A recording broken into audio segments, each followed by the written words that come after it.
Bueno, buenas tardes a todas y todos los que están conectados online, los que están aquí presencialmente.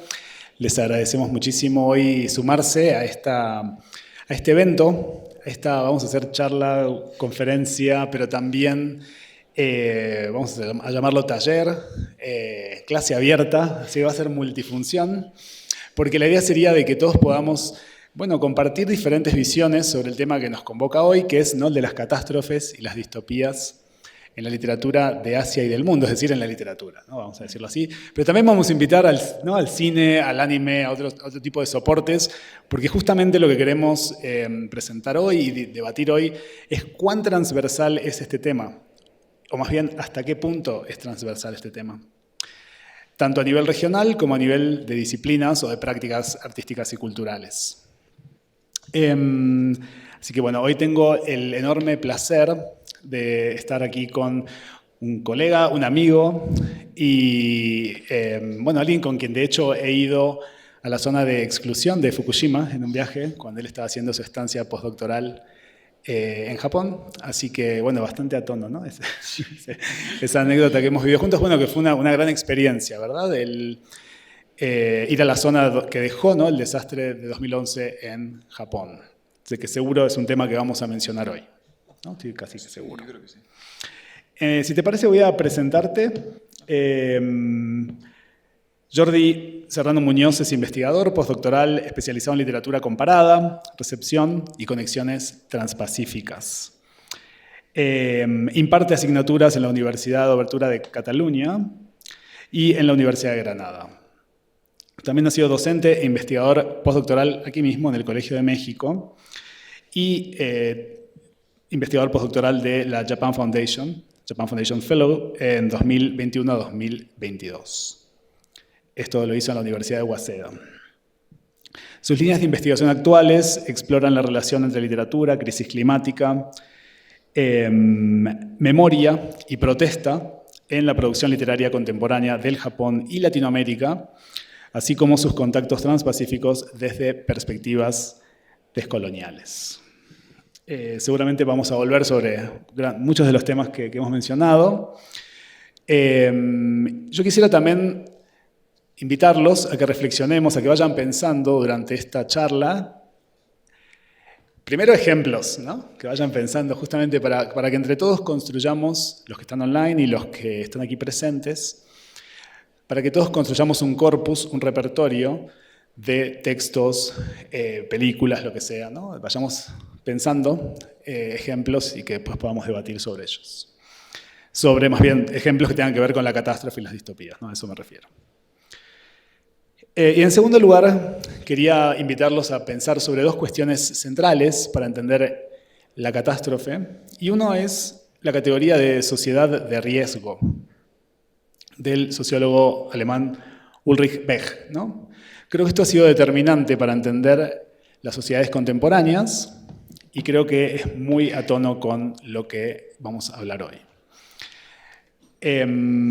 Ulrich Beck caracteriza un tipo de modernidad actual que él llama modernidad reflexiva, en la cual ya sería imposible controlar las fuerzas de la naturaleza, ¿no? Las fuerzas de la naturaleza han demostrado por diferentes influencias que ha tenido el ser humano en la naturaleza y más bien por lo que se suele llamar el antropoceno, ¿no?, por el impacto que ha tenido el antropoceno en la naturaleza y en las sociedades humanas, ya sería imposible controlar algunas catástrofes naturales.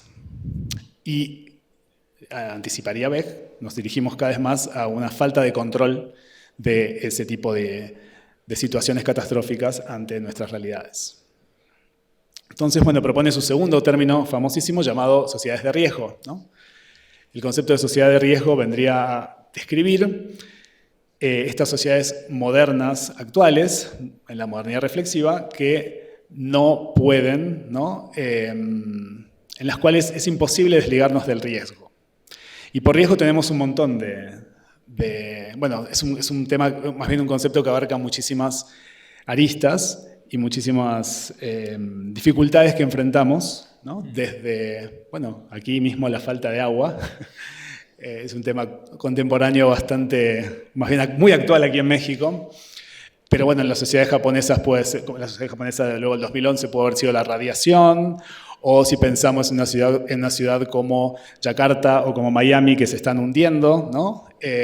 O bueno, las sequías que hay, por lo menos, por ejemplo, en Argentina, y eso afecta la agricultura y por ende afecta al mercado. Bueno, hay una serie de condicionamientos que se presentan por estas sociedades de riesgo, en las cuales ya nos resulta casi que imposible y cada vez más imposible, va a decir Bech, controlar, ¿no? Entonces, bueno, creo que también quería mencionar esta idea porque es muy transversal justamente, acá tenemos muchos estudiantes de nuestro Centro de Estudios Asia y África que estudian diferentes áreas, entonces también es importante pensar lo transversal, ya les decía, ¿no? Lo interregional, lo global que tiene esto, pero también, y esto lo menciona Bech, es importante pensar de qué manera la catástrofe natural afecta una región de una manera distinta que en otra, ¿no? Yo siempre les digo a la gente que le tengo más miedo a los terremotos aquí en México que lo que le tenía miedo cuando vivía en Japón, ¿no? Aunque sean más fuertes en Japón, por ejemplo, ¿no? En términos de promedio de escala Richter o lo que sea. Y eso tiene que ver con que, claro, Japón es una potencia mundial económica, me refiero, que puede darse el lujo de invertir mucha más investigación o infraestructura, ¿no? En mecanismos para prevenir los desastres que generan las catástrofes naturales como un terremoto, por ejemplo. Lo cual igual no implica que sea un país del todo seguro, como es prueba de ello el terremoto del 2011 y el que tuvimos a principio de este año, de hecho, un terremoto también muy fuerte en Japón. Entonces, bueno, también es importante pensar en qué medida cada sociedad, ¿no? Tiene dificultades específicas que no tienen otras sociedades. Entonces, la catástrofe viene a tener esta dimensión global, pero también tiene esta dimensión particular, ¿no? ¿Qué va a pasar, por ejemplo, en Yakarta, que ya mencioné, ¿no? Cuando tenga que toda esa gente desplazarse, ¿no? Desde allí a otras ciudades? Bien, creo que he dado una introducción muy grande. Ay, me olvidé de algo más. También hay algo que yo no, voy a ser honesto, no manejo tan bien. Pero una de mis asesoradas que está aquí presente quizás sí. Que es el tema del budismo, ¿no? en Asia. Y la catástrofe también tiene un valor muy importante, ¿no? Para el budismo en general, no solo de Japón, que es bueno, el campo de investigación que tenemos con Jordi, sino también en China y bueno, por supuesto en India, en todo el sur de Asia. Y la catástrofe también viene a ser una especie de, bueno, es la manera en que el karma, ¿no? Viene a presentarse ante las sociedades humanas por sus acciones en el mundo. Entonces esto también tenemos que tenerlo presente cuando hablamos precisamente de catástrofes y distopías en la literatura de Asia, punto. Porque creo que está de fondo también esta cuestión, ¿verdad? Esta cuestión de ver la catástrofe como un juicio que viene a evaluar, ¿no? Lo que estamos haciendo como seres humanos. Entonces también tengamos esto presente, ¿no? Estas sociedades de riesgo y también este trasfondo kármico de la catástrofe, que creo que va a estar presente en muchas de las obras que mencionemos hoy. Bueno, sin más, le dejo entonces la palabra ahora a Jordi. Y bueno, te agradezco muchísimo haber venido hoy y habernos ofrecido esta charla.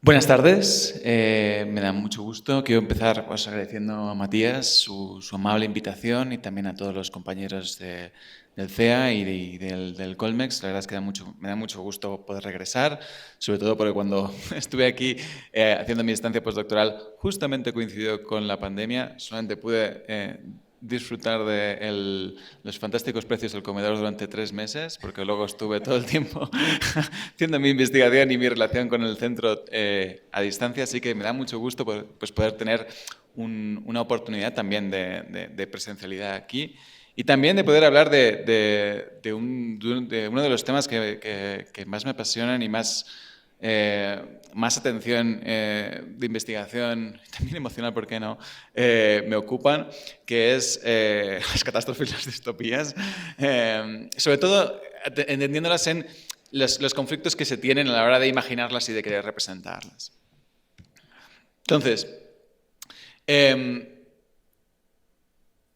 He puesto aquí estos dos objetivos, básicamente, porque asumándole un poco a lo que comentaba Matías, creo que es importante tener en cuenta hasta qué punto, qué es lo que esperamos un poco sacar de esta sesión. Y quiero reincidir en las palabras de Matías también, de que buscamos que esto sea no solamente aquí pues eso, una sesión masterclass de os vamos a hablar sobre desastres y distopías, sino también que piensen a través de las reflexiones que les vamos a aportar sobre ejemplos y también sobre los retos que se tienen a la hora justamente de representar el desastre. La idea aquí, o la pregunta que les quiero lanzar ya desde el principio, es, tenemos estos dos elementos, la idea de la catástrofe o la idea del desastre y la idea de la distopía, y es cuestionarnos hasta qué punto todos los desastres son distópicos o hasta qué punto todas las distopías son catastróficas. ¿De acuerdo? ¿Y qué entendemos por desastre? ¿Qué entendemos por distopía? ¿Qué entendemos por el mensaje crítico que puede existir dentro de una distopía? ¿Y qué entendemos también con la función que puede llegar a tener en su representación de ficción el desastre? Lo presentaremos como ejemplos variaditos, pero de nuevo está bien que también vayan pensando a partir de lo que les vayamos compartiendo. ¿De acuerdo? Y el objetivo, o mi objetivo final más o menos, es intentar redefinir cuál es nuestra relación y nuestra definición de desastre. ¿De acuerdo? Entendiendo desastre o catástrofe como esta construcción cultural hecha a partir de pues un fenómeno natural / humano, aunque bueno, estas distinciones se tienen que eliminar, que hasta cierto punto pues, conlleve una dimensión traumática. Distopías. Distopía y desastre son estos dos conceptos culturales más o menos que queremos saber definir, queremos saber lo que significan, aunque tengamos más o menos una relación con ella, pero que a la hora luego de ponernos como un poco a desentrañarlo, no solamente su recorrido histórico, sino también sus lazos y todo aquello que lo entraña, podemos llegar a tener un poquito más de conflicto. Por distopía tenemos que entender este subgénero de ficción que proyecta un escenario donde la configuración social tiene una serie de elementos totalmente indeseados, leídos desde la sociedad, tanto que lo produce como que lo recibe. Entonces, no es... A veces se suele eso, como entender distopía como esta antiutopía, ¿no? Pues la utopía es ese escenario ideal totalmente utópico, totalmente inalcanzable, mientras que la distopía sería, entonces es como, ¿qué es? Es el equivalente, es como su némesis, y no es exactamente así. La distopía contiene, y está definida de una forma como muy, digamos, intrínseca, con este componente de vamos a imaginar un escenario, vamos a proyectar un escenario que que tiene una serie de debilidades, que tiene una serie de puntos conflictivos. El origen, yo voy a hacer aquí un breve repasito de la historia del concepto de distopía, porque creo que va a ser interesante justamente a la hora de cuestionar qué entendemos por desastre en este sentido y qué entendemos por el punto de unión a la hora de imaginar desastres a través de las utopías. Las distopías emergen, sobre todo se popularizan, se instituyen como subgénero cuando, a partir de la segunda mitad del siglo XX, después de este gran trauma colectivo global de la Segunda Guerra Mundial.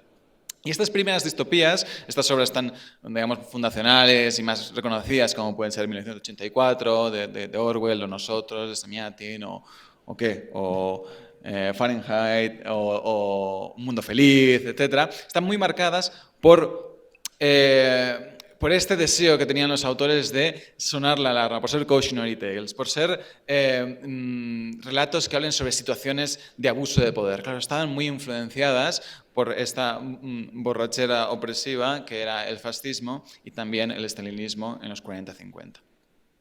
Entonces, la forma en la cual tenían como esta forma de criticar, de enviar un mensaje de alerta, era a través de, hasta cierto punto, era muy pesimista, y a través de denunciar que existe algo inherentemente negativo en la esencia humana, es decir, la naturaleza humana llevaba hasta cierto punto a la corrupción social, y esto, de alguna forma, pues, acababa contaminando las propias estructuras sociales y eliminaban todo tipo de agencia sobre los personajes. Es decir, Todas estas distopías no creían en el cambio humano, no creían en la capacidad real de resolverse satisfactoriamente. Tenían como este componente en el cual todas terminan mal. Todas terminan, no tienen final feliz porque no creían realmente en una capacidad de que existiera el final feliz. ¿De acuerdo? En oposición a lo que se considera distopía clásica, tenemos las llamadas distopías críticas. Las distopías críticas emergen un poco en oposición a este tipo de pesimismo y también como producto de los movimientos contraculturales de los 60, 70, 80, que pone 1770, pero bueno, entendámonos, y del utopianismo que había surgido justamente asociado a la lucha por los derechos civiles, conflictos antirraciales, también el movimiento feminista, y incluyen incluyen las críticas que emergen a partir de estos movimientos para ya separar, siguen siendo cautionary tales, es decir, siguen siendo como relatos que describen situaciones conflictivas, pero ya no están basadas en un esencialismo del ser humano. Es decir, ya no están basadas en esta idea de como el ser humano es malo en esencia, si lo dejamos descontrolado todo va a ir mal, sino que traslada la responsabilidad de este tipo de circunstancias al sistema. Y en este traslado a las estructuras del sistema se genera un espacio para la crítica, se genera un espacio para la capacidad de agencia y de cambio. Y esto va a ser muy importante a la hora de entender cómo representamos los desastres. Entonces, para que entendamos un poco cómo la diferencia entre estas dos distopías y cómo están, digamos, más o menos relacionadas, las distopías clásicas partían de esta idea, ¿de acuerdo? Para que nos entendamos. Son pesimistas, tienen la idea de base en que la naturaleza humana es mala y los personajes, al final, no tienen capacidad de acción, no tienen capacidad de ejercer ningún tipo de cambio en las circunstancias sociales indeseables. Y esto lleva, normalmente, o casi siempre, a una no resolución del conflicto, es decir, a un mal final. En cambio, las distopías críticas sí parten mueven la responsabilidad desde el individuo hasta los sistemas actuales, es decir, hasta las estructuras, y en ello proporcionan a los personajes un sentido de agencia. Este sentido de agencia no necesariamente implica un final feliz, ¿de acuerdo? No implica que de pronto se vayan a resolver todos los problemas dentro de la distopía, sino que implica que como ya no es una cuestión totalmente determinista de es que el problema son los seres humanos, sino que el problema son las estructuras que emergen a partir de un mal funcionamiento en los lazos comunitarios, esto sí se puede cambiar. Sí existe un espacio de cambio, sí existe una posibilidad de lucha, porque el problema no es necesariamente el ser humano, sino las consecuencias de este mal arreglo. ¿Cómo se relaciona esto con los desastres? ¿Qué relación existe exactamente entre la distopía y el desastre? Tenemos que entender que existe una relación de una forma clásica con los desastres como aquello que es inevitable, aquello que es inescapable y aquello que está fuera de la agencia humana. En esto, o sea, nadie puede evitar un terremoto, nadie puede evitar un tsunami, nadie puede evitar un incendio, ¿o sí? Y en esto comparten este elemento como de disposición de agencia y de poder con las distopías clásicas. No, pues es que pues ya ni modo, si hay un terremoto, ¿qué le vamos a hacer?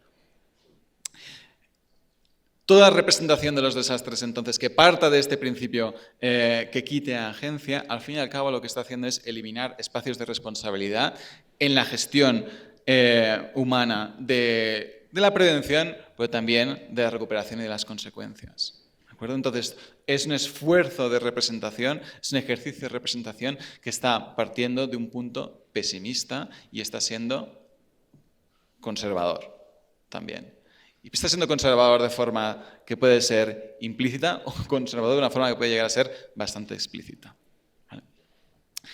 Este tipo de modelo, además, de relación con los desastres, le da como cierta prioridad y preferencia a la hora de representarlos. Y esto yo quiero hacer bastante énfasis. No estamos hablando del fenómeno natural o sociológico del desastre o el fenómeno natural, sino que estamos hablando del ejercicio de tener que representar un desastre en ficción. Es decir, de la tarea titánica y totalmente, hasta cierto punto casi imposible, de representar un desastre y sus consecuencias en el objeto contenido ilimitado que es, por ejemplo, una novela, o que es una película, o que es una serie, o que es un cuadro, o que es cualquier tipo de producto cultural. ¿Vale? En este tipo de esfuerzos van a haber una serie de elecciones, van a haber una serie de procesos de toma de decisiones sobre cómo, cuándo y qué queremos representar que sea significativo, que sea representativo de los desastres. ¿De acuerdo? Entonces, cuanta más prioridad y preferencia se le dé a esta idea del desastre como algo que es totalmente inescapable, algo que está fuera del control humano, algo que tenga que es casi inasible, que esté centrado en el gran poder destructor del desastre, que esté centrado, por ejemplo, en ruinas, en el gran impacto destructivo, y que de alguna forma elimine la presencia humana, se va a como proyectar esta idea de que es que el ser humano no tiene capacidad de ejercer ningún tipo de cambio, no solamente durante la prevención, vamos a dejar esto de lado, sino también durante la recuperación. Es decir, van a ser ficciones sobre desastres y catástrofes que van a contener este elemento conservador de desposesión de agencia para el ser humano. Y aquí les traigo el primer ejemplo que queríamos comentar, que parte del corpus, en este caso, de ficción japonesa, que es Nihon Chinbotsu, traducido como Japan Sings. Traducido como Japan Sings, tanto en la traducción al inglés como en la reciente traducción al español, cosa que no acabo de entender, la verdad.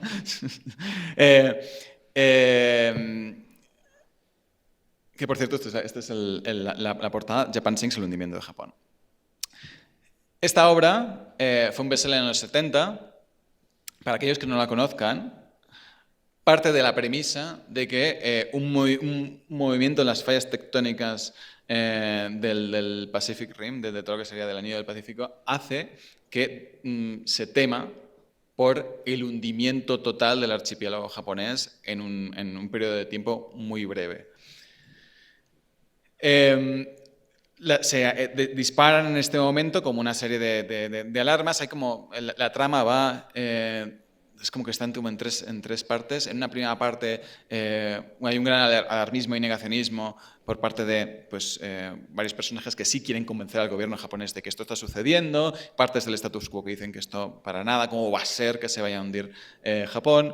La evidencia triunfa sobre este tipo de negacionismos, empieza a hundirse Japón, empiezan a estallar, a entrar en erupción los volcanes, y con ello se inicia toda una segunda parte que es de gestión de riesgos, es de gestión del desastre por parte de las élites, que está basada en básicamente cómo hacemos para sacar a toda la población de Japón.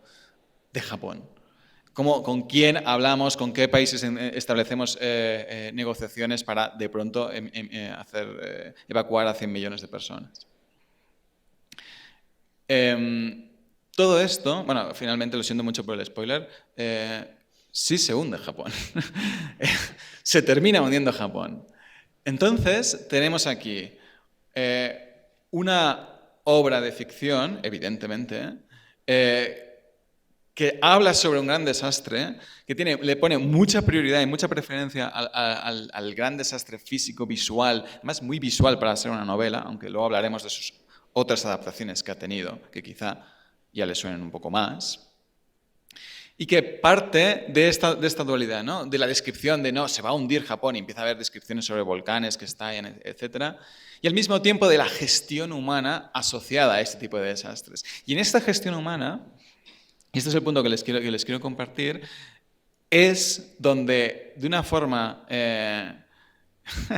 hasta cierto punto, implícita o explícita no está muy claro, Saki Komatsu lo que hace es hablar de los miedos presentes o contemporáneos entonces que tenía Japón sobre su posición en ese momento. Es decir, estamos hablando de un Japón 1974, cresta de la ola de la recuperación económica, también ya se había creído que había hecho un gran lavado de cara después de pues, toda la debacle de la Segunda Guerra Mundial. Entonces existían esta serie de tensiones y de complejos sobre cuál iba a ser su posición en el mundo, sobre cuál era su posición vis a vis, además en un contexto de Guerra Fría, con los Estados Unidos, con Australia, con Rusia, con China. Y de alguna forma se le despiertan y se quedan muy manifiestas este posicionamiento como potencia mundial, pero también estos complejos acerca de sus propias políticas migratorias, porque se sabe que no es un país muy amable con la población migrante. Tiene unas políticas migrantes bastante duras y difíciles. Y esto es como que, ¿qué pasaría? Vaya, y si de pronto somos nosotros un país que tiene que enviar migrantes, ¿realmente se nos perdonaría? Entonces, ¿qué tenemos? Tenemos una obra de ficción que parece que vaya a ir sobre, que vaya a partir un poco sobre estos principios un poco sensacionalistas, ¿no? De la representación, de la gran imaginación, del gran terror que además existe. Esto es una cosa que se puede hablar y que además está compartida también en otros países, pero que en Japón está como al cuadrado, por la desaparición física del país, y con ello está este debate sobre, bueno, una cosa es la desaparición física del país y otra cosa es el conflicto nacional en su posición internacional.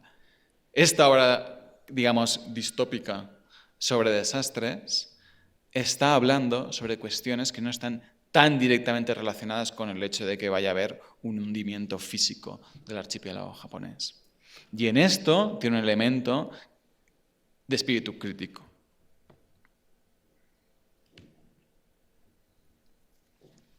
Y con ello yo les quiero invitar a hacer un ejercicio para repensar los desastres. Es decir, para movernos de esta idea clásica de la representación de los desastres como protagónica, como poner los desastres en primer plano y como que sean aquellos que ocupen nuestra imaginación y nuestra preocupación y que sea toda la gran gestión de supervivencia ante este gran elemento que te achica como ser humano, y empecemos a ver los desastres como se está haciendo dentro y como causa un poco del marco del antropoceno, de una forma que revele justamente este mismo fenómeno del cual Japan Sinks ha sido un ejemplo, como una excusa para hablar de otras crisis, de otros conflictos que no están tan explícita y directamente relacionados con el desastre. Y el primer paso es que nos relacionemos con la idea de desastres como un elemento que está en el fondo, un elemento que no es explícitamente aquello que va a motivar el conflicto de una narrativa de ficción. Que tengamos obras de todo tipo, de literatura, cine, series, etcétera, en las cuales el desastre sea una excusa para hablar de otras cuestiones, asociadas, sí, pero no inextricables. Y para ello, el primer paso es justamente borrar la distinción que se ha creado y que se ha construido históricamente entre existen desastres naturales y existen desastres humanos. No existen desastres naturales y desastres humanos. Todos los desastres son una misma cosa.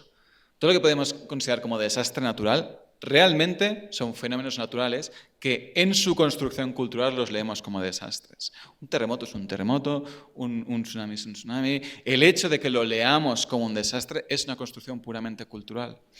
Que le pongamos el énfasis en el origen y no en cómo se lee y en todo lo que activa es una forma también de eliminar o de minimizar nuestro rol, tanto individual como comunitario, a la hora de gestionar sus consecuencias. Es esta idea de decir, pues es el shogunai, ¿no? Es que no hay nada que hacer.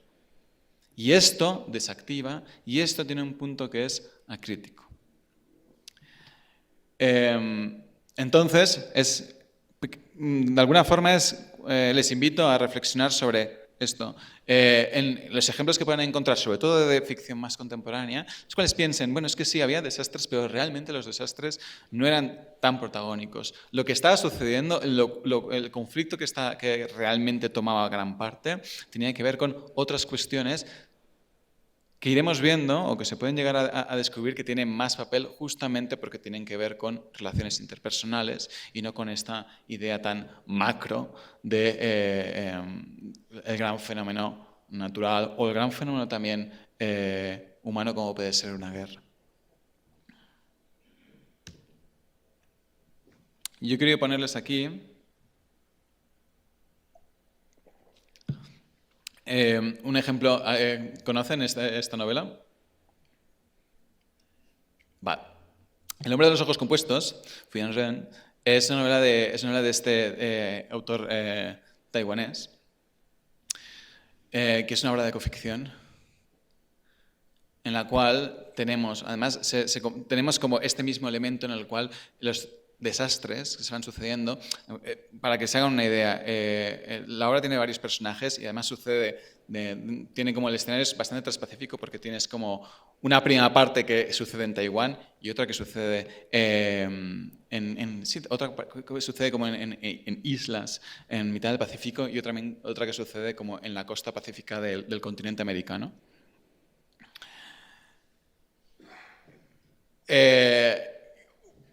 Bueno, es que no quiero como contarles mucho la novela, pero básicamente tenemos múltiples voces, múltiples personajes, una gran isla hecha de basura y un joven que se queda atrapado en esta misma isla hecha de basura. De lo que habla, este tipo de elementos que se presentan y que se ponen como parte del argumento, no están explorados en sus causas, es decir, no hay una exploración necesaria de qué es lo que está causando los desastres, sino que está poniéndose el foco en sus consecuencias y sobre todo en las relaciones interpersonales, algunas de ellas explícitas y otras un poco así como más, digamos, espiritistas, es decir, como de conexiones no evidentes entre sus múltiples personajes. ¿De acuerdo? Entonces, este recurso a la polifonía, y estoy hablando aquí un poco más formalista en el sentido del estudio de la obra de arte, de la polifonía, de tener múltiples personajes, de la politopía, de estar en múltiples sitios y de la policronología, es decir, de hablar en múltiples tiempos, está quitando la importancia a la idea del desastre como el trigger, como el interruptor, y está centrándose, está diciendo, sí, parece que esto va a ir sobre crisis climática, sobre este tipo de problemas relacionados con el desastre, cuando realmente en lo que tenemos que prestar atención son las relaciones interpersonales, en el dolor individual y colectivo que esto genera y cómo se lidia en él.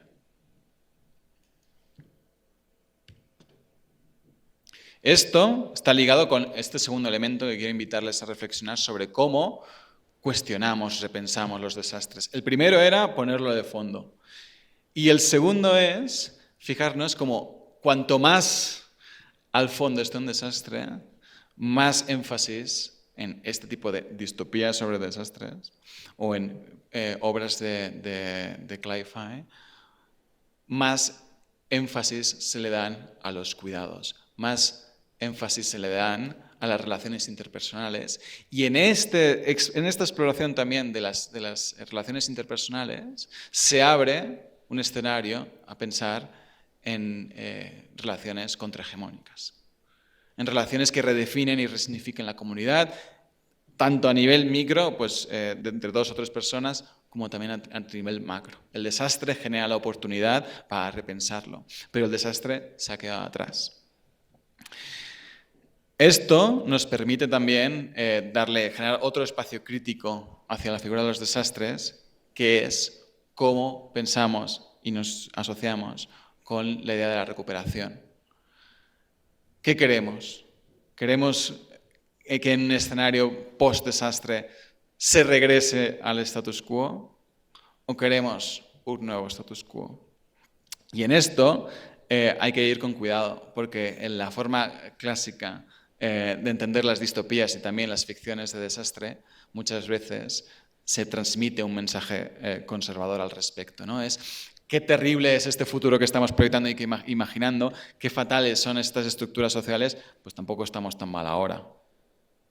Y de pronto, en esta proyección de algo terrible, lo actual parece que sea bueno cuando todos sabemos que pues, lo actual tiene mucho margen de mejora. Entonces, en este proceso también de imaginar y de analizar la ficción distópica o de desastres, tenemos que fijarnos con cuál es la propuesta de recuperación que se está haciendo. Es una propuesta de recuperación en la cual los roles y la comunidad que se está proponiendo ¿es la misma que tenemos ahora?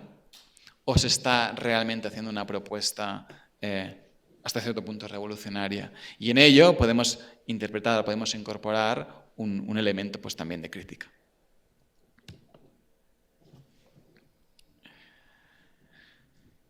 Como obra, un poco para que nos ayude un poco a reflexionar sobre este tipo de cosas, yo les quiero compartir la del emisario, la de Kentoshi.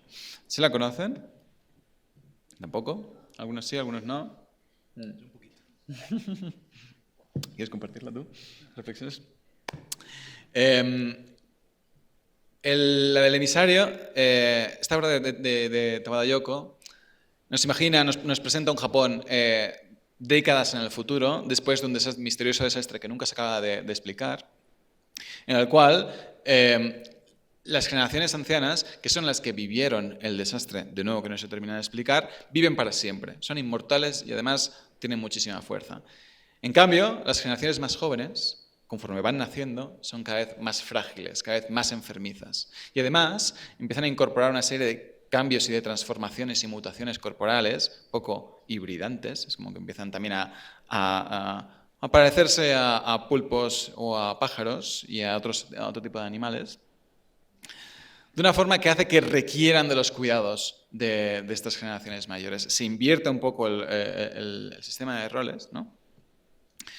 Todo ello en un Japón que está aislado al resto del mundo y del cual parte del argumento es que un grupo de activistas quieren enviar a uno de estos niños que se transforman al extranjero. De ahí el término emisario, ¿de acuerdo? Y lo quieren enviar para que sea estudiado por investigadores y científicos extranjeros y que intenten ayudar a ver qué es lo que está sucediendo. Esto, sin embargo, no forma parte, no es el nudo central del conflicto. Lo que vemos durante toda la novela son los esfuerzos por parte de Yoshiro por cuidar a su bisnieto, Mumei, mientras vive atrapado por este sentimiento de culpa por haber sobrevivido a un desastre, cuando él no tiene ningún tipo de culpa por ello. Claro, aquí empezamos como a conectar varios conflictos de los cuales quiere hablar Tawada en esta novela, como por ejemplo pues el problema de baja natalidad en Japón, el problema también que hemos visto también en Japan Sinks de la idea del aislamiento, ¿no? la posición un poco única que puede llegar a tener Japón en el mundo, etc. Y habla en todo esto de cómo el desastre y este futuro distópico, en cierta medida, ofrece una posibilidad para repensar los cuidados y las relaciones familiares y los roles de género, porque además, pues, Yoshiro sí que está leído en la novela como un hombre, pero Mumei es una cosa un poco más extraña, porque llega un momento incluso que le van cambiando los genitales y cambia, no solamente es gender fluid, sino que es sex fluid, es una cosa así como más atrevida a la hora justamente de hacer una propuesta de transformación.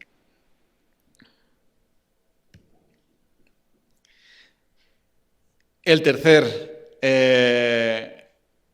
punto que les quiero comentar sobre cómo podemos repensar los desastres justamente es esta idea de la multicrisis. Y esto ya está, es como que la deriva tercera del proceso que llevamos como hablando, ¿no? Primero ponemos los desastres como telón de fondo, segundo, el hecho de poner los desastres en telón de fondo hace que las relaciones interpersonales cobren más importancia y en este proceso de poner en segundo plano y en darle más importancia a la agencia humana, podemos llegar a hablar de un sistema de multicrisis. Es decir, que el desastre no es un punto de conflicto único, sino que son una excusa para hablar de múltiples crisis que se suceden en distintas capas y de distintas formas, ¿vale? No solamente estamos hablando de una cosa cuando estamos hablando de desastres, sino que estamos ofreciendo la oportunidad para explorar múltiples dimensiones.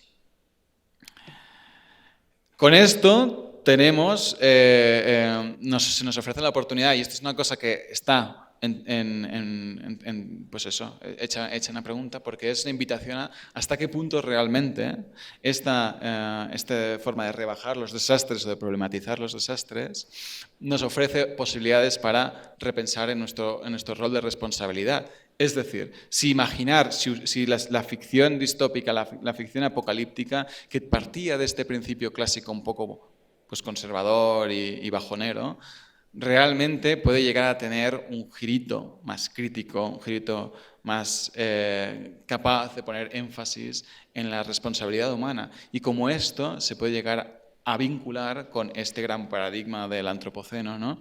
Este gran paradigma de no es culpa nuestra, es responsabilidad nuestra lo que está sucediendo.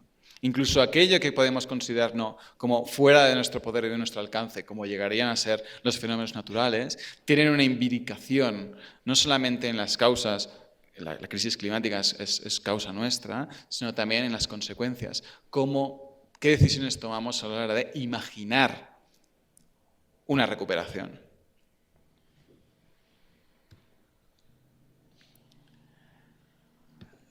¿Conocen esta novela? Va a ser que no, ¿verdad? Bueno, yo por si acaso lo intento, ¿eh? No quiero ir asumiendo aquí que... pues la recomiendo. Y he puesto aquí la portada del original en coreano. Está traducida al inglés como The Disaster Tourist, lo cual no tiene nada que ver con el título original, que es Los viajeros de la noche. Y quería ponerla justamente porque es un ejemplo de producción pues literaria contemporánea coreana en la cual se habla de desastres de una forma bastante indirecta. ¿Por qué?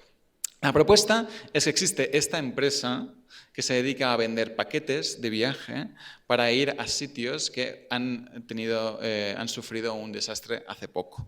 Entonces, es un poco como el dark tourism, no sé si lo conocen, como la gente que va a Chernóbil o que va a otros también a sitios post-tsunami, etc. Lo hacen básicamente como si fuese, es lo que se llama un poco ruin porn, básicamente. Es como para querer regodearse un poco en la destrucción y en la fascinación que tienen la destrucción y el sufrimiento ajeno, ¿de acuerdo?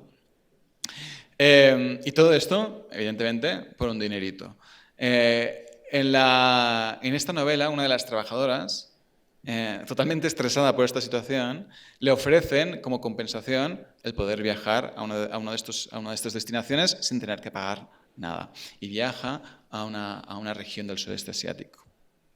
Y a partir de ahí todo va mal. ¿Vale? Todo va mal de formas que quizá no son tan esperables, y hace una reflexión justamente sobre el proceso también de precarización y de explotación laboral, que no tiene tanto que ver con esta idea del desastre. Yo se la recomiendo, una novelita interesante también. Y un poco para terminar mi presentación y para abrir un poco el turno de palabras y la reflexión que podamos tener, yo quería compartirles esta adaptación de Nihon Shinbotsu, de Japan Sings. Japan Sings ha tenido varias adaptaciones desde que salió el original en el 74.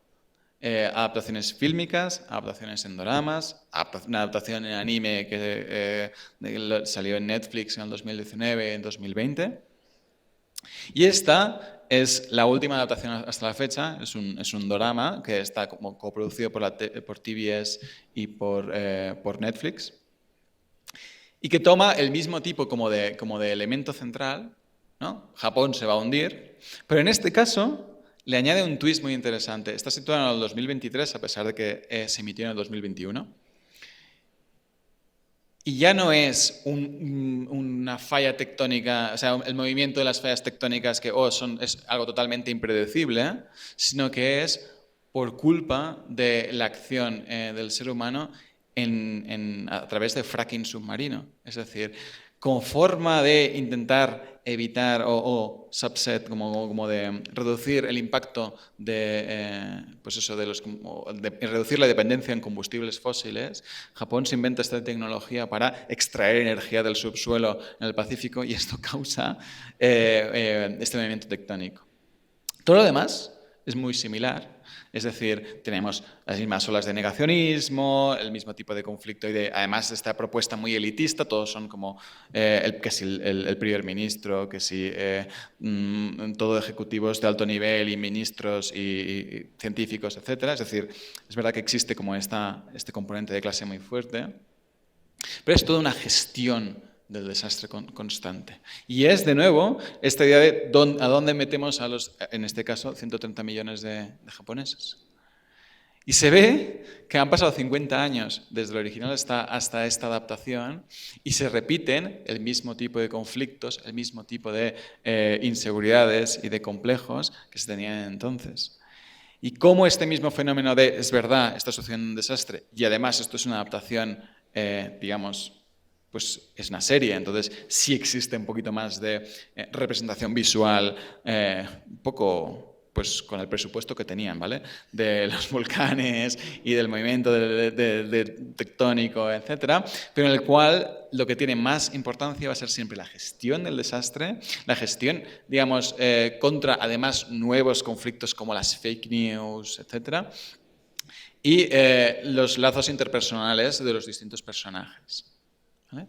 Y en ello, de nuevo, se repite y se sigue proyectando esta idea un poco de esperanza en la destrucción y de mensaje crítico. ¿Hasta qué punto estamos viendo que, es cierto, una obra que habla sobre Japón se hunde, realmente el conflicto no es tanto en que Japón se hunda, sino en la gestión que va a tener eso mismo?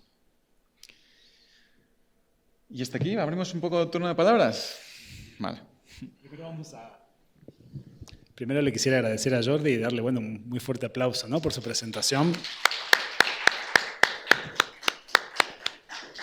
Muchas gracias por los ejemplos, también los conceptos teóricos que nos presentó, ¿verdad? Me parece que justamente la idea de esta clase abierta, ya la estoy transformando, esta conferencia en clase abierta, es justamente que ustedes tengan herramientas también a los que son estudiantes o investigan estos temas para analizar cualquier fenómeno, ¿no?, con las categorías teóricas que nos ofreció Jordi o con las líneas temáticas que él fue rastreando en diferentes versiones del arte, la literatura y la catástrofe en otras regiones. Así que mientras van pensando algún ejemplo de esto para que también nos compartan, porque justamente Jordi se dedica a Japón como yo, nos trajo ejemplos de Asia-Pacífico, pero también seguro allá en otras regiones. En México estoy seguro, tenemos gente que escribe sobre eso aquí mismo, de hecho, así que veremos si se animan a participar. Pero antes de eso, justamente antes que vayan pensando los ejemplos, me quedé con varias ideas que van a ir surgiendo, que quisiera resaltar, ¿no? Primero, esta idea del pesimismo, ¿no?, de esta idea de cómo el pesimismo es de alguna manera un discurso conservador. Y leí hace poco, ¿cuándo es hace poco? ¿No? Hace un año, por ejemplo, unas declaraciones que yo no había leído de Ursula Le Guin, justamente, donde ella planteaba, ¿no?, justamente cómo la ciencia ficción se ha abocado el último tiempo a justamente a reproducir un discurso pesimista, ¿no?, donde es imposible reconstruir algún tipo de propuesta positiva o algún tipo de camino posible ante la destrucción absoluta y ante la inevitabilidad, ¿no?, de que avanzamos hacia el apocalipsis. Entonces me pareció muy pertinente esto del pesimismo y cómo finalmente es un discurso conservador, ¿no? Y cómo podemos pensar en relación a eso, de qué manera nos posicionamos ante eso. También me quedó muy pendiente el tema de la migración, ¿no? La migración va a ser el problema más inmediato que tengamos de estas catástrofes. Yo les mencioné el caso de Yakarta, pero no hace falta irse, ¿no?, a Yakarta. Aquí en México tenemos también situaciones de inundaciones, de gente que tuvo que movilizarse, en Argentina, donde yo soy también, en muchísimos espacios. Y justamente la novela que mencionó Jordi de Tawada, El emisario Ken Toshi, es parte de una trilogía y su segunda, creo que es la segunda, ¿no?, su segundo volumen de esta trilogía trata justamente de un Japón que se hunde. Y bueno, hay una sobreviviente a este Japón que se hunde que migra justamente, ¿no?, al norte de Europa, a un país escandinavo que no se sabe exactamente cuál es. Está traducido al inglés, ¿no? De Scattered All Over the Earth, Chikyuni Chiribamet Rarete. Y siempre me confundo ese nombre. Pero justamente también, pensando, digamos, esta novela viene a reflexionar sobre el Japón que se transforma en migrante, ¿no? Justamente, lo mismo que este Kentoshi, este niño. Que es un problema que ya vemos en una película como The Day After Tomorrow, ¿no? Justamente, no sé si recuerdan esta película súper catastrófica donde los estadounidenses tienen que replantearse de ser migrantes justamente a México. Hay que ver qué pasa también ahí cuando uno es del primer mundo de alguna manera y se da el lujo de poder, ¿no?, decir qué pasa si imaginar futuros o distopías posibles también es una postura de clase en algún punto. Eso también es para reflexionar. Pero bueno, la migración como tema importante, ¿no?, que atraviesa también las distopías. Bueno, tuve muchísimas ideas, así que supongo que van a ir surgiendo. Y no quería dejar pasar... una cosa más importante, el tema del liderazgo, ¿no?, también que surge de este pesimismo y de este discurso conservador. Y ahora, bueno, me quedo con este póster que nos trajo Jordi, de Nihon Shinbotsu, que también hay un anime, by the way, que está en Netflix. Así que lo pueden ver ahí también, una versión animada de esta historia. Pero me quedé pensando en la frase con la que se está publicitando esta versión de dorama, ¿no? ¿Alguno de mis alumnos la quiere traducir? Sabía que iba a ser él. Pues muy bueno, Humberto, en japonés. Ahora, a todos los que van a responder, antes de darte la palabra, Humberto, bueno, estamos viviendo una catástrofe en el Colmex. Vos dijiste que no hay catástrofes humanas, pero estamos sin Wi-Fi en el Colmex. Entonces yo les voy a pedir a todos los que van a responder, es una distopía realmente. Yo creo que esa es una catástrofe humana. Entonces les voy a pedir a todos los que quieren comentar que se acerquen a mi celular, de donde estamos transmitiendo, para que se oya, porque tiene que oírse, ¿no?, en el micrófono de mi celular. Pero sobre todo me interesaba esta frase, ¿no?, que está en vertical, Shinshirareru Rida wa Iruka, ¿no? ¿Hay algún líder en el que se pueda creer? ¿Hay algún líder en el que se pueda creer? ¿No? De esta manera se está... Muy bien, Humberto, le vamos a aplaudir. Shinjirareru Rida o Iruka, ¿no? ¿Hay algún líder en que podamos creer o confiable, creíble? Me parece que está de fondo también lo que vos decías, ¿no? Esta idea de, al generar este discurso conservador que de alguna manera dice, bueno, el status quo es mejor, bueno, finalmente al pensar tanto... ante el miedo de la catástrofe, caemos en manos de estos líderes, ¿no?, creíbles de alguna manera, que no necesariamente son los mejores, capaz, ¿no? Eso también es para pensar en la catástrofe. ¿Y qué más? Bueno, muchísimas cosas más, así que preferiría darles la palabra a los demás. Y también está el tema de la guerra, ¿no? Ya que hablamos de estas catástrofes humanas y catástrofes naturales, también hay catástrofes que son, ¿no?, que exceden un poco a repercusiones de un hecho natural, pero bueno, que nos plantean también, bueno, ideas similares, ¿no? Justamente el de la guerra creo que es uno. Pero bien, me gustaría escuchar algún comentario, alguna persona valiente que quiera, bueno, ofrecernos algún ejemplo o capaz que sus ideas que les hayan surgido a partir de esto. Si no, ya saben que yo sigo hablando, mis estudiantes lo saben perfecto, yo los mantengo como rehenes, si no, infinitamente, y me voy así infinitamente, ¿no? Pero bueno, muchas ideas, ¿no? Una cosa más tengo, ya que estamos, digo, esto de los líderes justamente y del discurso pesimista y de la idea de la reconstrucción, la gestión de la reconstrucción. Esto también me quedó pendiente me quedé pensando como algo muy importante, ¿no?, del discurso de la catástrofe y el discurso del desastre. Y de hecho es algo que viví con Jordi muy patentemente y en vivo y en directo cuando les conté que fuimos a la zona de exclusión que quedó luego del desastre de Fukushima de 2011. Tuve la oportunidad de ir con Jordi. Hay ya un dark tourism ahí establecido, de hecho, en Fukushima. Nosotros fuimos con alguien que era bastante crítica, ¿no?, a ella. Un personaje, la verdad, fascinante. Yo he escrito una nota sobre esto en la revista Gato Pardo, si les interesa. Pero me acuerdo que fuimos al Museo de la Reconstrucción de Fukushima, creo que se llama así, ¿no?, la reconstrucción. Y nos sorprendió que el museo lo que pone de manifiesto, ¿no?, los museos siempre son discursos, obviamente, ¿no?, con una línea política, Pero lo que pone de manifiesto y lo hablamos muchas veces, creo, ¿no? Lo que pone de manifiesto ese museo es la reconstrucción. Uno casi que ve algunas fotos de los momentos de la destrucción, de las inundaciones, ¿no? 2 o 3 fotos, y después hay habitaciones y habitaciones, ¿no? Hablando de cuán bien hizo todo el gobierno para reconstruir, ¿no? A Fukushima, cuán rápido se reconstruyó todo. Supongo que ustedes lo habrán visto en internet, ¿no? Miren, Japón reconstruyó este puente en 5 minutos, ¿no? Hay ahí una deliberada postura ideológica en reproducir ese tipo de discurso.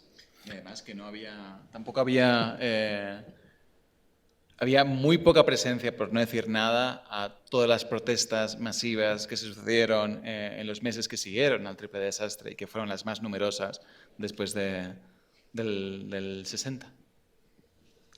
Sí, sobre lo cual también tenemos un documental sobre las protestas en contra de Fukushima, ¿no? Que después también lo puedo compartir dentro del chat. Sí.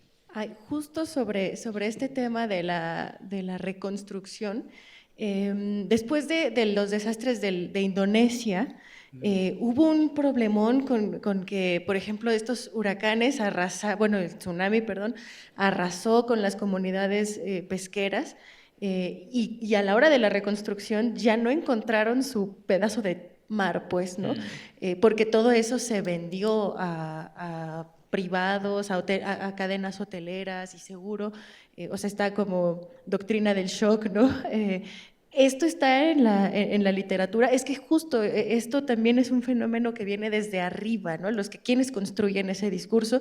¿Y qué pasa con los que están abajo? Que seguro, o sea, yo me imagino que se habrá generado algún discurso de estos pescadores que se quedaron sin hogar y como mencionaban que se cortó como las quejas ¿no? Ahí, ¿qué pasó? ¿Cómo se retoma? Sí, muchas gracias. Mira, justamente cuando estás diciendo esto, me he acordado que en esta adaptación de Nihon Shinbotsu se añade un elemento que yo creo que no está en el original, que tiene que ver con una pequeña subtrama en la cual se le acusa al científico principal que está como diciendo, oigan, que esto se va a hundir, de estar especulando con el precio de las tierras del territorio en Japón justamente a favor de ello, de decir, bueno, se va a devaluar el precio del suelo en Japón y con ello yo voy a poder comprar y expandir más y poder como construir edificios, etc. Es decir, generar esta idea de miedo o directamente comprar tierras que han sido destruidas y de pronto se han ido devaluadas para pues, expropiar a comunidades que vivían allá anteriormente.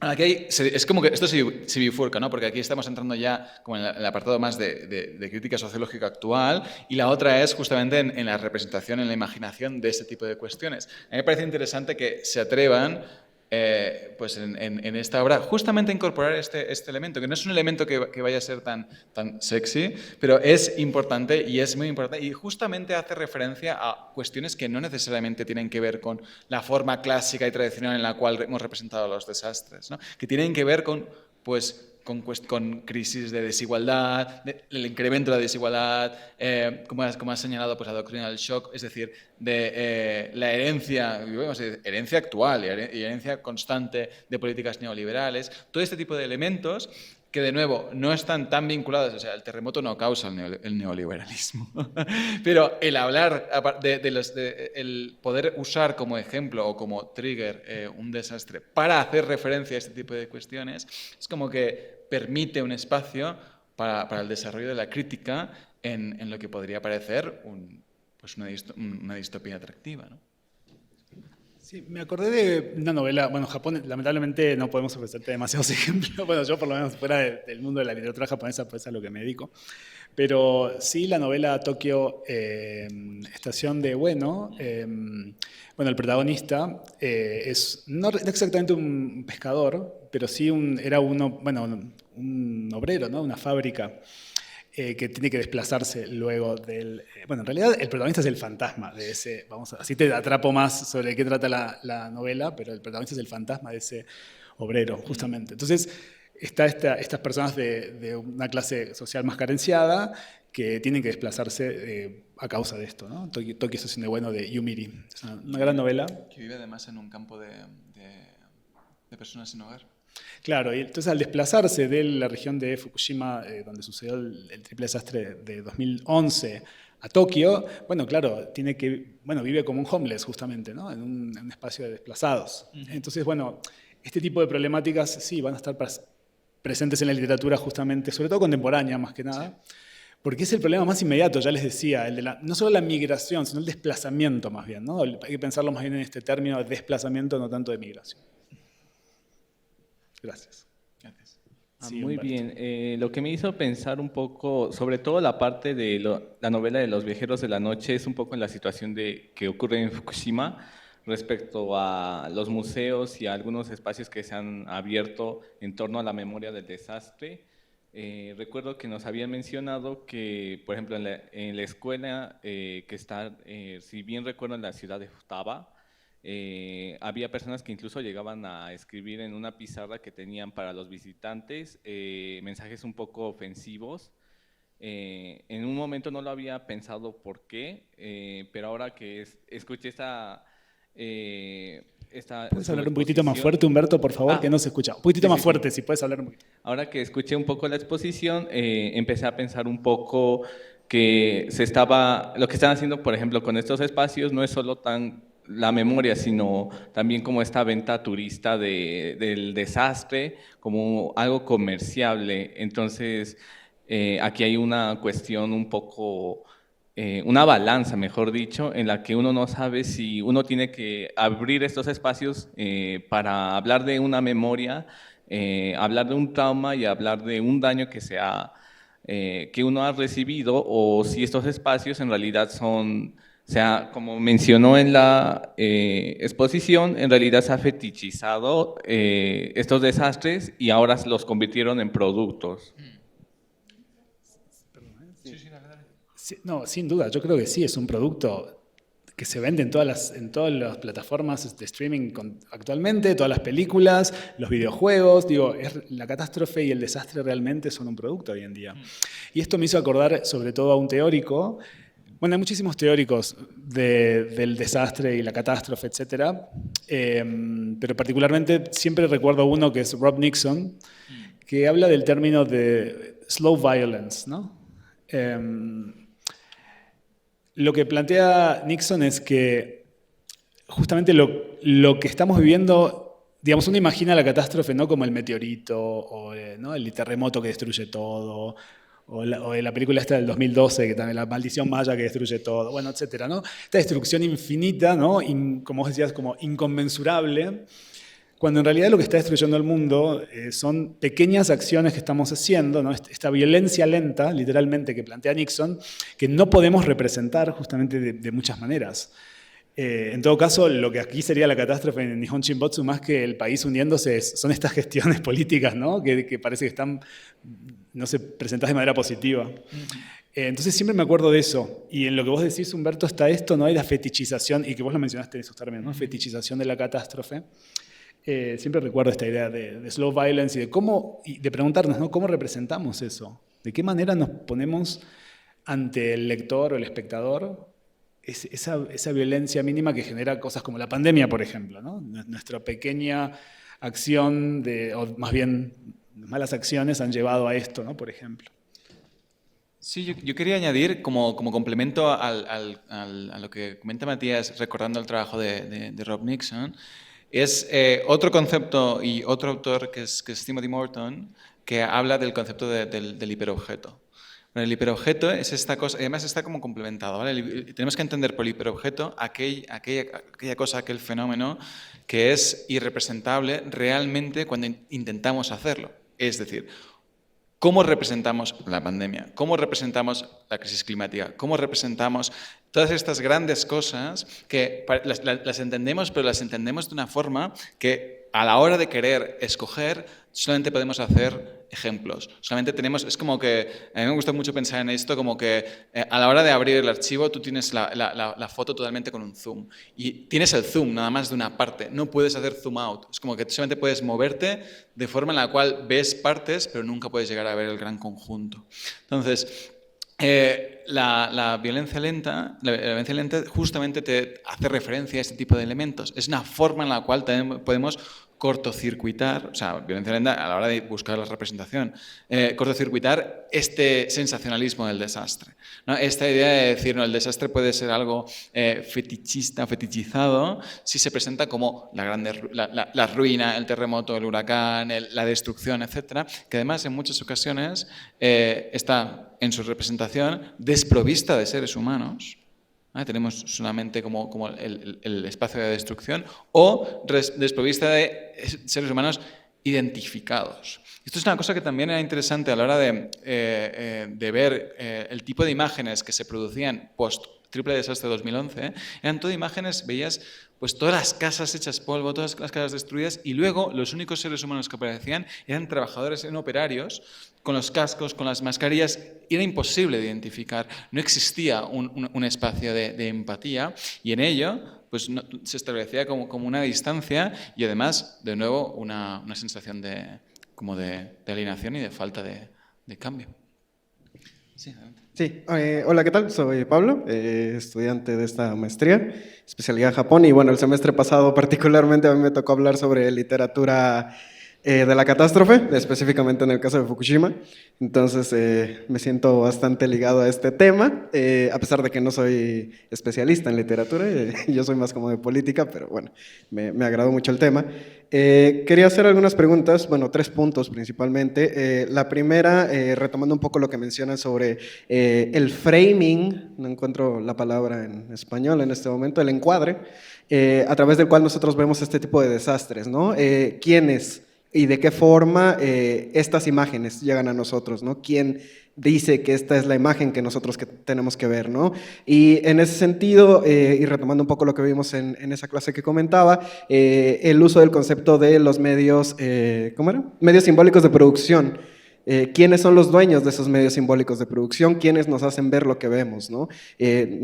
Tal vez en algunos casos nosotros no tenemos la cercanía geográfica para poder ver de primera mano las catástrofes y los resultados de las mismas, pero es a través de estos medios simbólicos de producción, la televisión, las series, la literatura incluso, que nosotros nos podemos poner en contacto con ese tipo de cuestiones, pero ya directamente viene sesgado, ¿no? Entonces es importante el mencionar eso, tomando también en consideración el ejemplo que mencionaban sobre el Museo de Fukushima, ¿no? Donde se pone más en el centro la recuperación por sobre las víctimas y qué ha pasado con las víctimas a pesar después de tanto tiempo. Hay mucha gente que no pudo regresar a su hogar, que tuvo que formar una nueva familia, e incluso en estos años, pues la repercusión tal vez ya incluso no es en Japón, sino también con sus vecinos, con Corea, con China, y cómo esto repercute también en el ámbito internacional con el comercio y, bueno, distintas cuestiones, ¿no? Principalmente en materia pesquera. Luego, mencionaban sobre la persistencia del modelo capitalista incluso tras el desastre. Más fácil el fin del mundo que el fin del capitalismo, ¿no? Eso es bastante particular. Y lo tomo a colación principalmente porque siento que va ligado con un sentido de que no hay alternativas, como ustedes mencionaban, un discurso conservador, en donde se da por sentado que la naturaleza del ser humano es malo por naturaleza y por ende las condiciones no pueden modificarse, ¿no? Entonces creo que es importante que nosotros podamos reflexionar sobre esto y a final de cuentas dar un contraargumento y mencionar que no es necesariamente así, que el ser humano no es malo por naturaleza más allá del contexto, sino que el contexto es realmente el que define al ser humano y las relaciones que sostiene con los otros, ¿no? Y finalmente, más como una sugerencia y desde el punto donde yo tengo mayor contacto, tal vez no tengo mucho conocimiento sobre literatura o sobre películas, por ejemplo, pero soy bastante apasionado de los videojuegos y puedo mencionar que, como decía el doctor Matías, en los videojuegos, al menos en los últimos 5 años, 7 años, el tema de posicionar un escenario posapocalíptico es muy frecuente. Entonces creo que ahí hay una línea de investigación muy interesante porque también las principales productoras de videojuegos son asiáticas. Entonces, supongo que ahí podría haber alguna línea de investigación interesante en donde se pueden desarrollar también cosas, un análisis muy parecido al que realizó usted con literatura. Muchas gracias. Muchas gracias. ¿Qué Creo que tus dos primeras preguntas, comentarios, también tienen mucho que ver con algo que no hemos comentado, que ha estado sobrevolando y que siempre sobrevuela, pero que está bien como hacer más explícito, que es la cuestión del punto de enunciación. Es decir, toda obra cultural va a tener un punto de enunciación desde donde se produce, también desde donde se consume. Y aquí está toda la cuestión de la responsabilidad de quién puede estar o quién debe estar haciendo producción cultural que tenga que ver con los desastres, es decir, quién se siente legitimado para hablar de estas cosas. Es lo mismo que hable sobre Además, es claro que existe una pequeña diferencia entre hablar sobre desastres que sí existieron, por ejemplo, el triple desastre de Fukushima, o hablar sobre desastres posibles imaginarios, como podría ser el de Nihon Chimbots. Aunque, bueno, sería interesante ver hasta qué punto pues, puede un autor coreano hablar sobre un Japón que se hunde. ¿Qué tipo de implicaciones geopolíticas tendría, etcétera, ¿no? Pero bueno, para no irme demasiado. La cuestión del punto de enunciación tiene este componente político muy importante porque justamente está como muy entroncada con la idea de cuál es la propuesta crítico-política que se está haciendo a partir de ello, ¿no? Y cómo, no hemos entrado en esto porque ya sería como otro universo de cosas, pero también muy interesante, que es quién y cómo está consumiendo según qué tipo de narrativas de ficción. Aquí estamos asumiendo como un yo receptor bastante plural y abstraído de la realidad material de cómo nos llegan este tipo de productos, si nos llegan a través de Netflix o nos llegan a través de las grandes editoriales, qué se traduce y qué no. Pero tiene como este componente también sobre, hasta cierto punto también de fetichismo de la destrucción, sobre todo en la producción artística que viene de Asia. Y vamos a centrarnos también en la que viene de Japón. Esta idea constante, ¿no? Un poco el síndrome de Godzilla. La idea de imaginarse a Japón como siempre víctima de múltiples destrucciones. ¿Qué parte de esto es una proyección cultural propia y qué parte de esto es también algo que se ha ido instalando y reproduciendo por el tipo de corpus al que se tiene acceso fuera de las fronteras de Japón, ¿no? Estos como puntos a reflexionar. Y antes de pasarte el micro, sobre los videojuegos postapocalípticos, totalmente. Sin embargo, yo creo que hay como dos versiones, ¿no? Una más que sería como la más clásica, que hace referencia también a unas distopías también clásicas, más postapocalipsis, supervivencia, zombies, etc. Y otra que tiene una propuesta quizá más contrahegemónica y de cuidados, sobre todo por parte de producciones más indie. Y en esto, como recomendación, está este autor que se llama Marco Caracciolo, con el que además voy a colaborar a partir del año que viene, que él es experto en cuestión de ecocrítica y en representaciones de desastres, representación climática, y ahora mismo está haciendo un desarrollo un estudio sobre también modelos narrativos dentro de videojuegos que tengan que ver sobre la crisis climática, y hay parte de todo esto en desastres. Es Marco Caracciolo con dos Cs. Sí, es italiano. Sí. Sí, velozmente, antes de darle la palabra a la siguiente persona, sobre el framing, ¿no? El encuadre, como lo llamaste, Pablo. Sí, claramente, siempre hay lugar de enunciación también, pero también hay, y para hacer un poco más justamente, para no entrar en el pesimismo que estamos criticando, también hay posibilidad de unión, ¿no? En la catástrofe. Yo siempre recuerdo una ciudad en Japón, al norte de Fukushima, llamada Minami Sanriku, donde, bueno, yo pasé por ahí un día y me bajé del tren y había uno de estos, ¿cómo se llaman? Los de la isla de Pascua, ¿no? Moai. Entonces, como que, ¿qué es esto? ¿Por qué? Entonces me acerco, qué sé yo, y bueno, la placa tectónica de esa zona está conectada con la de Chile, y justamente los terremotos se sienten, ¿no? En otra ciudad, del otro lado del Pacífico. Digo, también el discurso, ¿no? Aunque sea un discurso oficial que está construyendo estas estatuas ahí, permite ciertas conexiones transpacíficas, en este caso, o internacionales o globales, que bueno, también nos permite un punto de enunciación o de recepción, como vos lo llamaste, que nos hace sentir empatía con el otro totalmente distinto, sobre el que capaz no sabemos nada, ¿no? Entonces, eso también me parecía interesante mencionarlo. Sobre videojuegos, lamentablemente, no sé mucho, Pablo. Pero creo que Jordi ha dado esta puntita, este hilo para seguir investigando, y me parece que es un tema fascinante, porque los videojuegos hoy en día son constructores de narrativa con mucho más alcance que la literatura, inclusive. Ya nos estamos quedando viejos, me parece, los que nos dedicamos a la literatura, pero bueno, me parece que es un tema también para investigar, que ojalá que lo haga más gente. Y solo quería mencionar una última cosa, con esto de la destrucción, ¿no? Enfrentándola a la violencia, slow violence que hablábamos, que también hay algo vinculado a lo sublime, ¿no? En enfrentarnos, más bien en posicionarnos, o en posicionar al receptor, al lector, al espectador, ante esta situación catastrófica de destrucción total, como si necesitáramos de ese momento para volver a sentir algo que habíamos perdido, ¿no?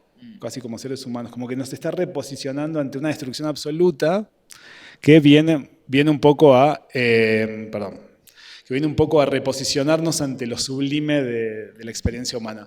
Eso también me parece que hay algo de romanticismo medio oculto en estas representaciones de la catástrofe, y también es para preguntarnos, ¿no?, qué es lo que ha pasado en nuestra producción cultural, que ese es el único camino que hemos tenido para volver a reenfrentarnos a lo sublime, volver a sentir esa sublimidad, ¿no? No sé, me parece que hay algo también de fondo en eso, no sé si fui claro.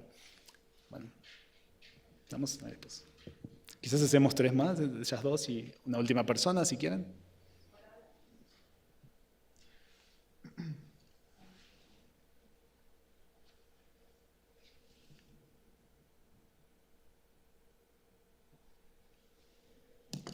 Si no, puedes venir acá. Ya, creo que ya. Sí. Bueno, yo quería compartir algunos ejemplos que se me ocurren desde Latinoamérica y algunas ideas que fui pensando durante la conferencia. Primero uno que es una película que está ahora mismo en la Cineteca, que se llama Tiempos Futuros. Es una película peruana que trata sobre una ciudad de Lima donde ya no llueve y un hombre que está obsesionado por crear una máquina que haga llover otra vez, y su hijo, y lo que en realidad son las aventuras de su hijo, que tiene un poco que mantener la vida diaria mientras este científico loco está intentando que vuelva a llover. Entonces esa película está ahorita en la Cineteca y es un poco, como decía Jordi, pues estas otro tipo de producciones más independientes, con otro tipo de enfoque. Luego pensaba que me llamaba la atención cómo decías que el desastre debía pensarse no tanto en forma natural o humana. Y bueno, para la gente que está ahí, yo soy escritora de ciencia ficción y en mis cuentos muchas veces he hablado acerca de cómo hay un discurso alrededor de la tecnología como una fuerza como si fuera una fuerza de la naturaleza que ya no podemos detener, como si la tecnología y su avance y su evolución y sus consecuencias fuera algo que ya no tiene el humano ningún poder, sino que queda sobre nosotros, ¿no? Y muchas veces creo que he dicho que me parece que se trata como un desastre natural.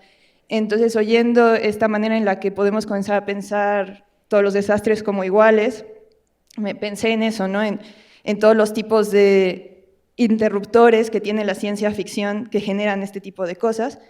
Pensaba también en cómo la literatura de desastres sirve de bisagra para muchos géneros de la ciencia ficción, ¿no? Como a través del desastre, como decía en El emisario, se puede entrar al weird. Y, por ejemplo, pienso en novelas como El gusano de Luis Carlos Barragán, que es esta novela en la que un día se despierta todo el mundo y se da cuenta que cuando los seres humanos se tocan, se comienzan a fusionar. Entonces, tocar a otro ser humano quiere decir que como te metes dentro de ese ser humano y a veces pues se intercambian partes y te quedas con partes de otras personas. Y es primero el mundo del miedo de dejar de tocarse y luego el mundo de revolucionario de qué hacer ahora, ¿no? Que tocarse, no solo los seres humanos, todo lo vivo también, la gente que se fusiona con animales y el mundo comienza a cambiar, ¿no? Pero viene desde este weird que me recordó mucho la representación de El emisario o lo que pasa en Aniquilación de Vandermeer, ¿no? Como también el fenómeno natural, cuando se queda atrás, sirve para modificar las reglas de la realidad, no solo los sistemas políticos, sino todas las reglas. Y por decir un ejemplo más que a mí me gusta mucho y que es latinoamericano, pienso siempre en Mugre Rosa, como un libro del corpus en español que hace muchas de estas cosas, ¿no? Aunque creo que a lo mejor se queda un poco en la línea antes de proponer algo, sino se queda en el desastre y en cómo la sociedad se deshace después del desastre, pero no sé si hay No sé, siempre lo he pensado, si es una distopía, a lo mejor en esto entre clásica y crítica, no sé muy bien ahora mismo cuál de las dos sería. Pero bueno, por proponer 3 ejemplos de este lado del mar, y nada, agradecer mucho la charla, como siempre. Muchas gracias, Andrea. Podríamos ir a ver, ¿no?, la película justamente, Tiempos Futuros, ¿no? A mí me gusta mucho un cuento justamente que sucede en Ciudad de México, de que no para de llover, ¿no? Que lo escribió justamente Andrea. Me quedé pensando también en esto de las criaturas que se tocan y se transforman un poco en otros. Hay un famoso haiku justamente no sé si es Payó o Buzón, sobre un caracol que tiene algo de la hoja sobre la que está posado, ¿no? Y un haiku de hace, ¿no?, 3 siglos atrás. Y también esto tiene este tipo de literatura, este tipo de pensamientos, que es repensar el pasado y la producción cultural pasada en función o desde este punto de enunciación nuevo que nos permite releer a través de la ecocrítica, no sé, de la visión de la catástrofe, etcétera, un montón de producción que ya la teníamos como leída, ¿no?, y significa esto, pero de repente lo podemos resignificar, ¿no? Entonces eso también me parece súper interesante. Me acordé de eso, un poco desconectado, pero que tiene que ver. No sé si querés comentar algo sobre lo que dijo Andrea. Así que bueno, podríamos arreglar para ir al cine, ¿no? Bueno, es que ahorita que comentaba, profesor, lo de sublimar la reconstrucción luego del desastre, pensé que hay una transformación entonces muy importante entre la forma en la que estábamos representando la relación del humano con la naturaleza. Pensé en Moby Dick. O sea, en Moby Dick lo que se sublima más bien es la lucha del hombre con la naturaleza, ¿no? Una lucha que está condenada a perder, pero que sublima, ¿no? Lo importante no es vencerla, sino enfrentarla. Pero lo que estamos viendo ahorita, esta como inevitabilidad, este pesimismo, entonces ya no se sublima la lucha contra la naturaleza, sino el ser humano frente a esa inevitabilidad, ¿no? Solo era... Sí, y además, sin embargo, no creo que haya... Creo que se comparte una parte en todo esto. Se comparte una parte entre de lo sublime romántico, de la relación con la naturaleza, tiene un punto de unión con justamente esta idea pesimista, distópica, catastrófica, que es la enajenación o la alienación entre el ser humano y la naturaleza. Es decir, en el fenómeno de lo sublime existe pensemos como también en los cuadros románticos, que son de panorámica, son de testigo, son de el ser humano versus la naturaleza. Y este versus no necesariamente es de contrario, sino también puede ser de idealización y de romantización y de fascinación. Y en ello se está extrayendo. Y en este extraerse también está generando este espacio para no responsabilizarse sobre el efecto que tiene la naturaleza. Cuando el ser humano es y forma parte de la naturaleza, no existe una separación real entre lo natural y lo cultural. Con el pesimismo y con la idea de construir el desastre como algo inevitable, se está como reproduciendo este mismo fenómeno. Se está reproduciendo un fenómeno al cual el ser humano de pronto también se ve extraído, ¿no?, de la ecuación, y por lo tanto se le genera un espacio para ser legítimamente irresponsable, ¿no? Entonces es como que es esta doble cara, ¿no?, de lo sublime como algo que podría parecer deseable o bueno o bello, estéticamente agradable, con el pesimismo distópico, parecerían antagónicas, pero comparten este vínculo crítico a tener en cuenta y a estar también un poco alerta, ¿no? Sí, sobre esta cuestión quiero hacer una última recomendación de un libro titulado Ecology Without Culture, de Christine Marran, donde justamente se plantea la posibilidad de pensar, pues fíjense que no usamos en toda esta charla, esta clase abierta, lo que fuera, la palabra ecología, ¿no? Pues justamente la ecología es aquello que impone la cultura sobre aquello que no debería ser un problema cultural, sino un problema natural del ser humano y la naturaleza en conjunto, y bueno, un problema humano finalmente, ¿no? Entonces la ecología viene un poco a desplazar, a permitirnos ser no tan responsables, poder mirarnos desde fuera, ¿no?, este problema que hay que solucionar nosotros que somos ajenos a eso. Y este libro es muy interesante, plantea creo que algunos de los casos que hemos mencionado, así que se los recomiendo muchísimo, lo tenemos en la biblioteca del Colmex y se consigue también en las fuentes digitales que utilizan los estudiantes. No. Entonces, Ecology Without Culture, de Christine Marran. Como última recomendación teórica, los invito a chequear este libro. Bueno, si quieren hacer una pregunta final, capaz un comentario, y si no, bueno, daremos por cerrada este evento. Bien, creo que hemos tenido igual muchísimos comentarios, muchísimas intervenciones. Yo les agradezco a todas y a todos aquí y online. Nada, para mí creo que ha sido realmente un gusto compartir con vos, Jordi, nuevamente un espacio académico. Así que nada, muchísimas gracias por haber participado. No sé si quieres daros unas palabras más. No, de nuevo agradecerles la participación en la asistencia y también agradecer a Matías la invitación. Ha sido un gusto total y absoluto. Gracias. Bueno. Y con esto entonces cerramos el evento de hoy. Muchísimas gracias.